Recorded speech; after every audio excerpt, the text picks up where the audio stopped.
Are your plants starting to go into flowering a little sooner than you'd like? Well, in this video, I'm going to tell you what you can do about it. You're here with Mark Bowell at perfectgardens.com. Please remember to like, share, and subscribe. Start of week 3. Yeah, looking good. Look at this monster. Wish they were all that size.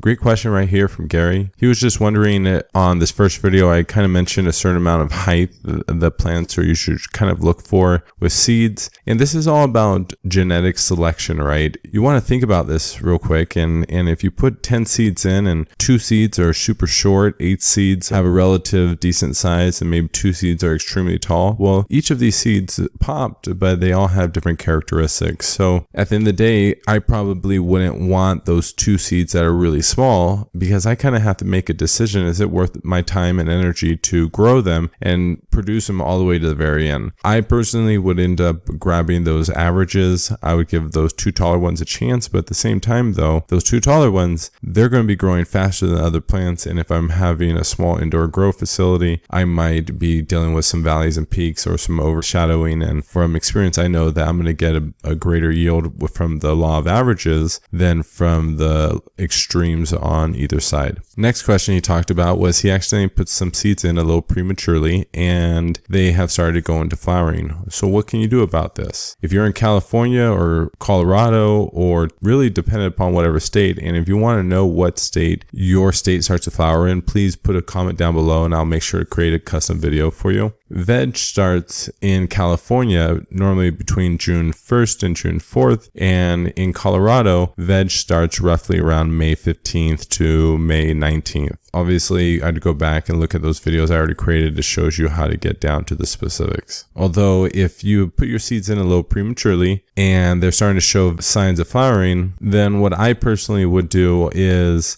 I would just allow the natural season to take hold of the plants. If they started flowering, let them keep vegging into June, or if you're in Colorado, wherever you're at, let them go into the veg season and they will pop out of the flowering. They will look a little funny and create a little bit of mutation, but because you are going to have 6 or 7 weeks of veg time, quality veg time outdoors, they are going to revert back. They're going to veg, they're going to look beautiful, and you're definitely going to get a larger yield. Although, let's say you have a little bit larger crop, maybe you have 50 or 100 plants and it's quite a bit larger, well, you might consider doing a forced flowering. And that's as simple as just getting a blackout tarp and putting it over and controlling that light cycle, 12 hours on, 12 hours off. You can check out some of my past videos of how to grow outdoors year round. It explains it in detail. And again, those are just the traditional flowering plants. If you have autoflower plants, there is nothing you could do. You put the seeds in, they're going to go into flowering. You can't revert them back. It's not on a certain amount of time they received. It's just their genetics. They will go into flowering roughly 2 to 4 weeks after you put the seeds in the ground, or actually after the true leaves start, and you're going to get what you can get. Gray, I apologize it took so long to get back to this question. I hope this video was helpful. Please remember to like, share, and subscribe. Have a great grow, everyone.